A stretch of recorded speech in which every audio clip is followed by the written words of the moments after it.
My foal is growing inside me. It moves now, as though it is dreaming of galloping across endless fields.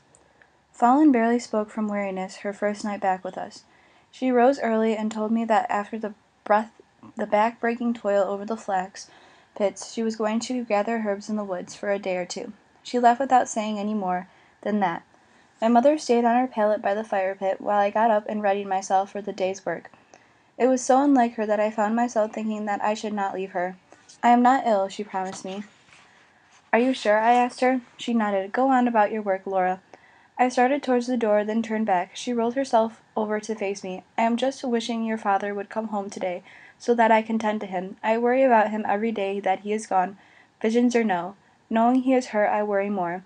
I nodded. Her knowing made me nervous enough to want to leave without talking any more, but I planted my feet and faced her.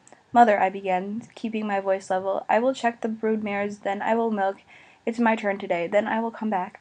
She smiled. I waited for her to say something, and when she didn't, I tried to smile back at her.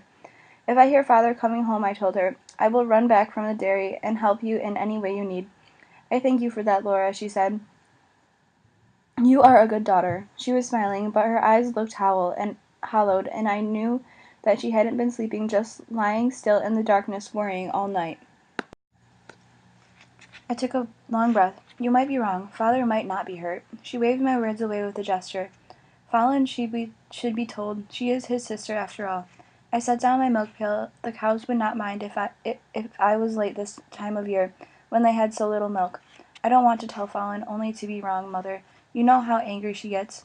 She would never forgive either one of us for giving her a meaningless worry." I cleared my throat. "She still holds anger against me for something I did not do." My mother tilted her head but asked no questions, and I was grateful not to have to tell her about Magnus and the comb. "Go now," she said, after a long silence. I met her eyes. "Are you sure?" She smiled again. "I am awake now, and there is much to do. I'm going to clean today, rake the floor, straw out, and find fresh. I want to cut rushes for a new pallet." I went back to her and squatted on my heels to kiss her cheek. Then I went out the door, still thinking I should stay, but knowing in my heart that I didn't want to. It made me uneasy to be around my mother when she was so certain of something that scared me. I wanted to argue with her. I wanted her to be wrong. I walked fast in the cold morning air and followed the long curve of the rasped earthen wall around to the opening. I set my milk pail beneath the oak tree, then pushed open the heavy wooden gates. The mare and the raft looked up when the planks creaked. They whickered and gathered around me, some of them smelling my lean, then my hair. The gray mare came close, and then she stayed at my side as I walked through the herd to make sure there were no new babies. There weren't. I was happy anyway. I loved how they all trusted me, and more than all of them put together, I loved the gray mare. I stood with the mare as long as I dared, rubbing her ears and leaning against her side to keep her warm. I pressed my hands against her flanks. I could feel her full, stretching and moving beneath her skin. "I want to be close when you give birth," I told her. She turned her head, reaching back to nibble at my ear. "I'll be quiet and careful, I promise, and I'll get my mother if you need any real help." The mare whickered softly and switched her tail. I felt the foal inside her move again. The biggest bulge was now farther back on her side. That meant the birthing was getting close. "When there is a foal," I whispered, "I will help dry it and help it stand up if you will let me." I smiled in the dim light that comes before dawn and turned to rub another mare's jaw. "I will love all your babies," I promised as they milled around me. I looked up at the sky. It was softening from black to gray. Soon the mares would be let out to graze. How I envied the boys who would get to watch them all day.